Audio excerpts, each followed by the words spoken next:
the worst ones made is one by Dawood, where he takes all of the ayat and shuffles them up in different orders and that. And there's a lot of very deliberate mistranslations in that book. So I studied enough Arabic so that if you give me a dictionary, I can figure out what's going on. In Sri Lanka, the majority do not know the Arabic language to learn directly from the Qur'an. Can you learn from the English translations? Well, that's basically what I'm trying to tell you, is that you can learn a lot from anything, but just remember what's going on, that you are reading a translation. You know, I'll give you an example of the kind of mistakes you'll find. I found even in translations by Muslims, you'll find an ayah in a translation that tells you no one can change the words of Allah. And the same translation will tell you people change the words of Allah. Now that sounds like a contradiction. It's a contradiction because of the translator's mistake. If you look in the Arabic, you find out that this is one of these pieces of precision in the Qur'an, that whenever the Qur'an talks about words being changed, it talks about the kaul. When it talks about no one changes the words of Allah, it talks about the kalimat. So the translators, even Muslims, have been careless enough to think kaul equals kalimat. Puts it that way. But no, in Arabic there's a difference between kaul and kalimat. In the let's see. Mentioning that as a brother had talked about, Muslims believe in other holy books. How holy do you think they are in their present form?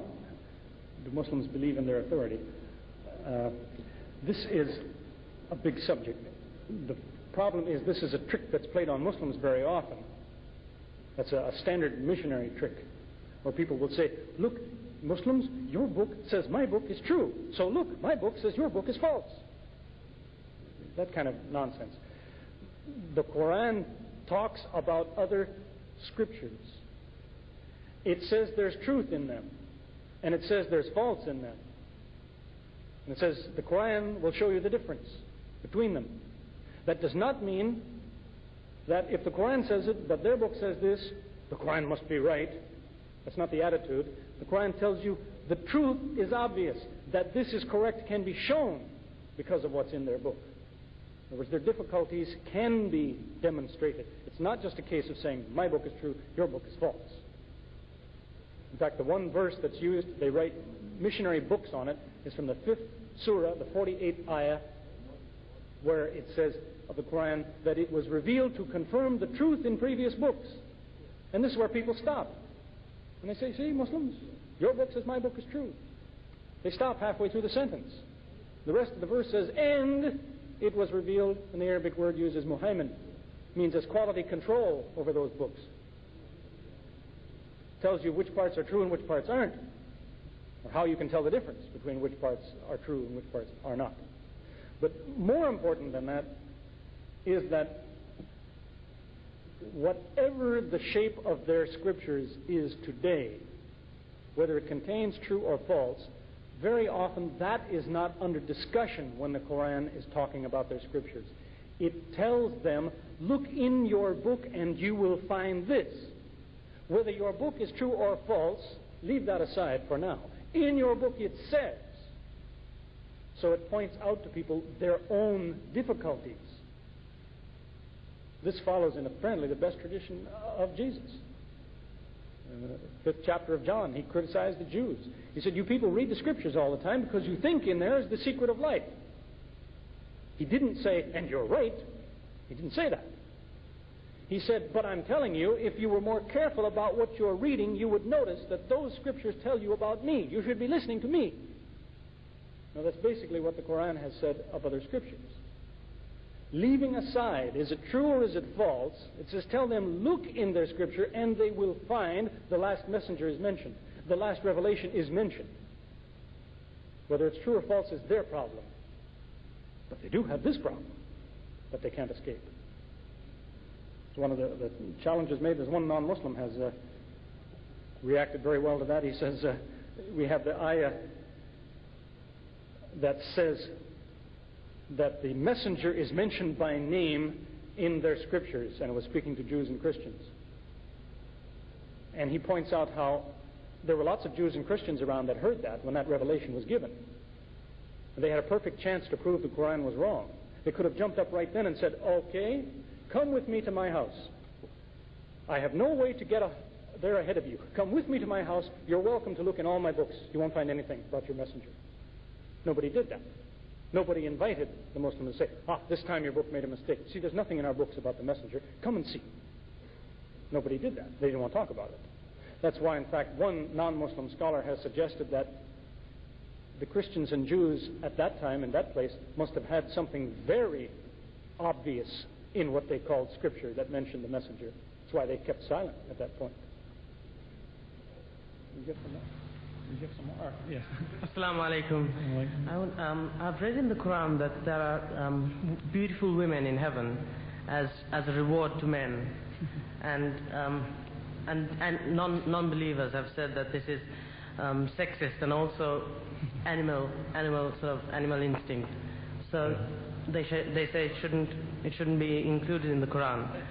Yes. And maybe you can expand on this, because you know much more than I do anyway. That is sexist. They seem to be saying, men have a great reward because there are women.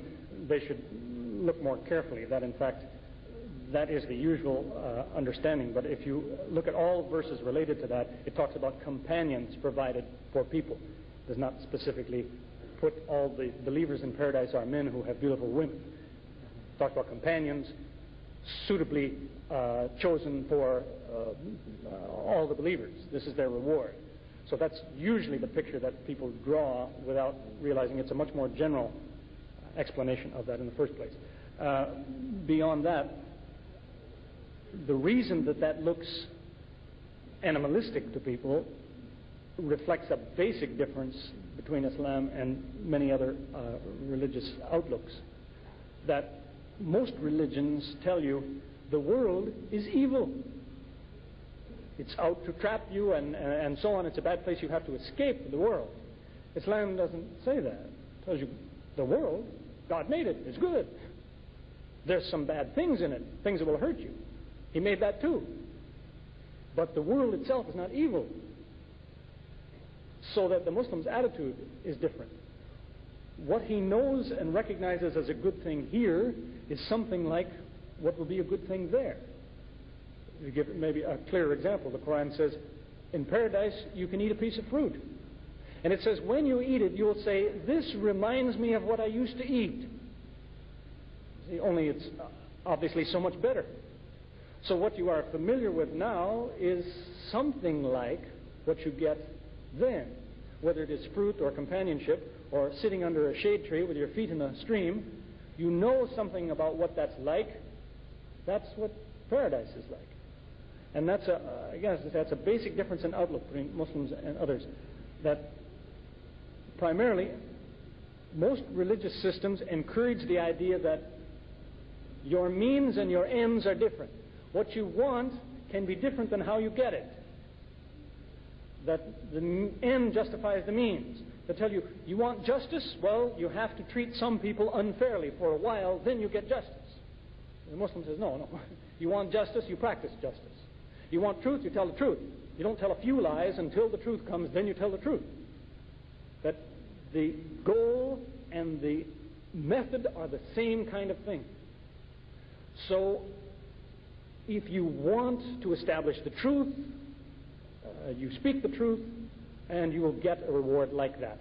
One of the rewards of paradise is, it says you won't hear anybody talking nonsense in that place.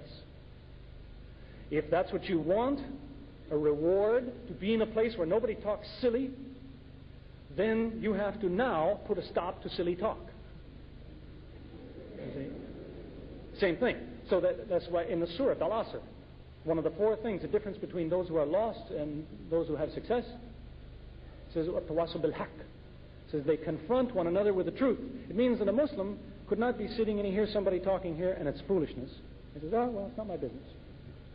He has an obligation to somehow bring to their attention the truth of the matter. In some way, at least to say, I heard what you said, it's not true, but excuse me, if you want to know more, come and see me, or something. But you have to say something.